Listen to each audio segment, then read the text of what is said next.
Win big with new DRF All Access past performances. With one best-in-class product, you now get all three past performance formats. Go to DRF.com and use coupon code ONEFREEPP for a free single card today. Hi, everybody. Dan Illman, Ashley Mailloux, taking a look at the opening day feature at Churchill Downs on Sunday. It's the Grade 3 Street Sense, carded as race number 10. Some very promising 2-year-olds going a mile and a 16th. Let's take a look at this field. Ashley, some of these horses have already earned strong buyer speed figures, and I'm sure several of these connections are already Derby dreaming. Absolutely. And why wait? Start early. There's been opportunities for these horses to stretch out around 2 turns and to get some of these tests to this point, and they've really stepped it up. And really curious to see how this race is going to be bet, because looking at the morning line, you start to look at some of the prices, maybe on the shorter price side of things. One of them comes a time 7-2, but has to stretch out from 6.5. The outside runner, Sovereignty. This is a horse that's a maiden still at this point in the career. There's a lot to kind of dive into, and even horses such as the 5, Tistastic. 2 nice races, 2 wins, but they're on the turf. This is a different ball game on the dirt. A lot of question marks, especially from a pace standpoint, as these 2-year-olds still try to figure out their preferred running styles.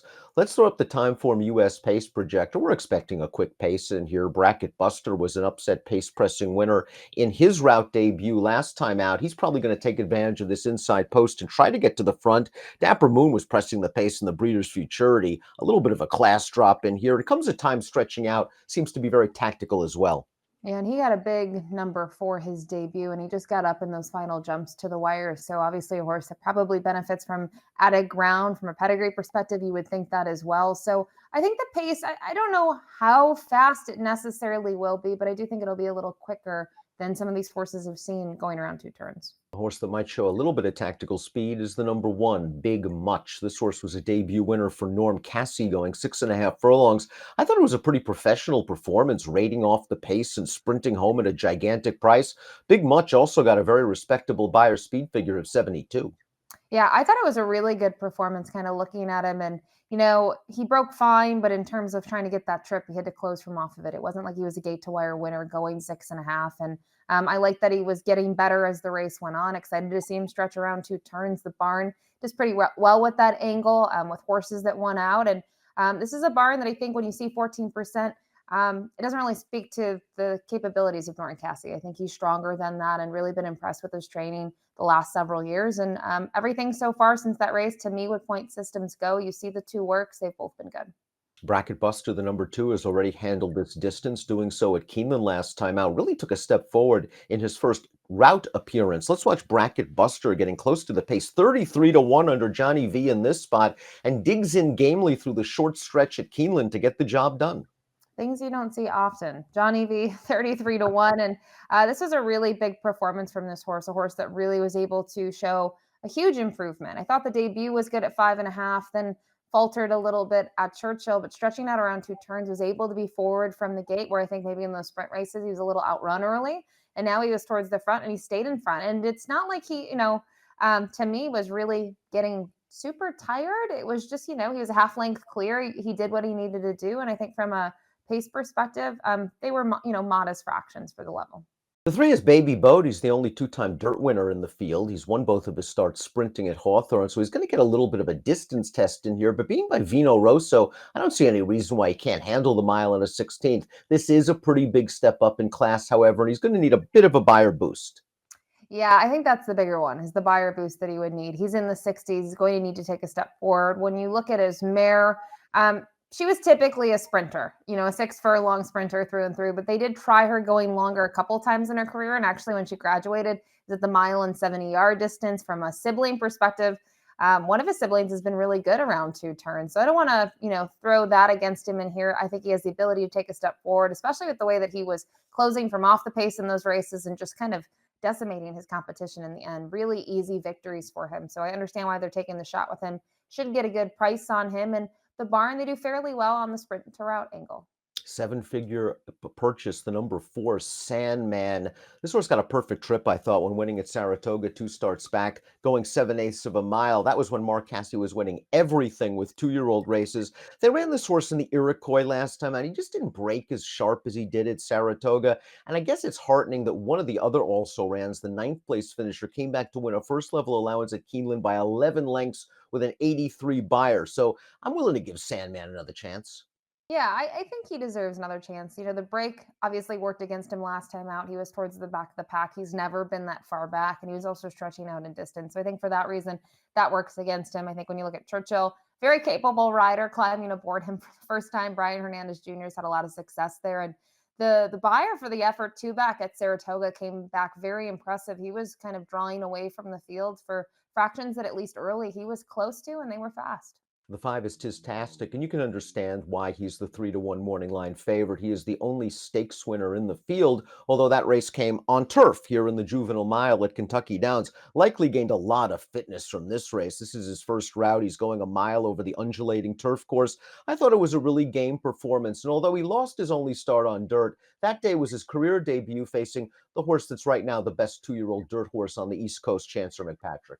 Yeah, you kind of stole my thunder there. I mean, you look at what Chancer's done in the Hopeful and the Champagne. There's a lot to like about him. And even on his debut, a horse that finished behind him, Sherman Fury, came back to win next time out against the maiden special weight ranks. I know it was at Parks and the buyer was light, but I don't want to necessarily pin him to being a turf horse. His number in his first turf race, it was also at the 6.5 furlong distance. It's not like it was drastically different than his dirt debut. So he makes a lot of sense here from his recent performances, even on the surface switch. And I think his workouts, Dan, really back that up as well. His last two have been spot on 101, 1 minute, and 1/5 for the 5 furlong distance. Steve Asmussen, I think he knows what he's doing. So I don't want to say that, he's better on the turf. Tistastic's career debut was on dirt, followed by turf wins. Conversely, Reach for the Roses' only lifetime victory came on dirt. That's surrounded by several turf tries. Now, he's okay on the turf. It'll be interesting to see what we get on dirt because that one dirt race was an off-the-turf heat in the slop. Ran okay that day. He's going to have to do a little bit better. But he only had three other rivals. I think that's the big thing to kind of look at too. And he was forwardly placed. We know how well that can do basically on any track when you have an off track, right? If you can be forward on the slop, you're probably in a good position early. My concern would be his most recent performance. He was close to the pace. He backed up. Two starts back, he was trying to close from off the pace. The fractions were swift. He wasn't making a late move. And who won that one? Tistastic. Louisiana bred number 7, Dapper Moon, looks like a very strong contender in this race. Earned an 88 buyer speed figure, going 7/8 of a mile, two starts back. And then last time out in the Breeders' Futurity, that was a tough spot from a class standpoint, obviously. East Avenue is going to be one of the favorites in the Breeders' Cup Juvenile. And two, from a pace standpoint, he did a lot of dirty work pushing East Avenue and understandably faltered. Yeah, and sometimes you're at the disadvantage when you are the one pressing the pace, right? And that's what he did throughout. This is class relief for him. This is also his second time going long. His efforts before that, both of them, I thought at Saratoga were quite nice. Even his debut where he was defeated. I liked the trips that he got, and he was a little bit more forward last time out. And look at it. I mean, he was going from 7/8 to a mile on a 16th. I'm not surprised that he backed out of it. We know how the top two were much the best in that event. Good strong debut from the 8 Comes a Time. 7-1 for Brad Cox in the debut at Belmont at the Big A. Let's watch Comes a Time. 6.5 furlongs. Never easy for a first-time starter to win going past 6. He's got to go past Rookie Card, a horse that looked very good in his debut at Saratoga, was 2-5 off of that effort in here, and was in control turning for home. So Comes a Time really shows a lot of determination to grind this horse down. Absolutely. And I think the run line has it spot on. He gets up here and the final jumps to the wire. And, he's still traveling very well. So excited to see him stretch out in distance, a barn that we know hits at a very high rate with these types of horses, 30%. Luis Saez climbing aboard. This horse is going to take a lot of love. I don't know how short of a price, but 7-2 on the morning line. This horse could easily be your second betting choice when it all comes time. Ford Steele, the number 9, sort of has a similar pattern as Tistastic. He's only raced once on dirt and he lost that race. But look who he was in against. One of the fastest 2-year-olds in the country. Rated by Merit would come out of that race to win 2 state-bred stakes in Florida. Buyers of 93 and 99. Ford Steele has run on turf in his last 2 races. One good, one not so good. But the not so good was at Kentucky Downs. So we can take that with several grains of salt. Yeah, we're a broken record. If we had $1 for every time we say that about Kentucky Downs, we'd be rich. But it's the truth, right? Some horses love it, some don't. The pace was wickedly quick early, and he was chasing it. But the one thing I do like is not only that he has a nice second place finish on the dirt, like you talked about, behind Rated by Merit. It's actually that next time out when he graduated, he did it quite easily. Not a huge field, but a decent size. But it was around 2 turns. I think that is key to point out at Gulfstream Park. The 7.5, 2 turns. and he got a nice trip. I wonder in here what the tactics will be. Tyler was aboard last time out. I have to think this horse is going to be somewhat close to the pace early on and then trying to make one late move. Hall of Famer Bill Mott, usually very patient. He's going to take a swing with the 10 Sovereignty. This is a Godolphin homebred son of multiple champion stallion Into Mischief. I thought it was a promising enough debut over a speed track against a good 2-year-old. We saw Tip Top Thomas finish second behind Chancellor McPatrick in the Champagne. Second time out, Sovereignty just missed, but he just missed. One more stride, he would have won. He galloped out way ahead of the field, and he might have been compromised by a slow pace that day. Yeah, and you mentioned that race for Sovereignty on debut. The runner-up Rookie Card is the horse that we mentioned earlier, right? That Comes a Time was able to beat in his career debut, but I thought this horse took a solid step forward, stretching out in distance. From a numbers perspective, it's worth noting an 89. In terms of dirt races, that's the biggest you're going to find in the field here. There is an 88, but an 89 is pretty strong. To just miss by that much, to me, this is a horse from a pedigree perspective. He's royally bred top and bottom. He's going to love this distance. Getting around 2 turns at Churchill, this is what he's bred for. And off his last out, he could be tough. I don't care if he's a maiden or not. He could be very tough here. Let's take a look at our top picks for the Street Sense Sunday's opening day feature at Churchill. You're going with Comes a Time, just a lot of guts and determination, and he got a figure for it. Yeah, and I'm not sure what Trip will get in here. I mean, obviously he was forward in the debut, going 6.5 and made that move, but I liked his final strides to the wire. As I mentioned, Sovereignty, I think, was a really close second for me. I almost flipped here and used him on top just based on his performance alone last time out. I think he's a horse that's really going to like the out of ground. I see that's where you went.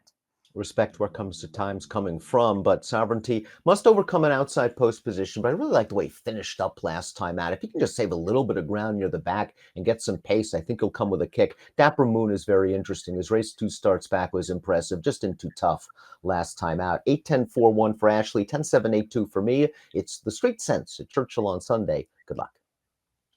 If you enjoyed this video, please click the like and subscribe button below for more great DRF content, including race of the days, stakes previews, and lots more. You can find it right here.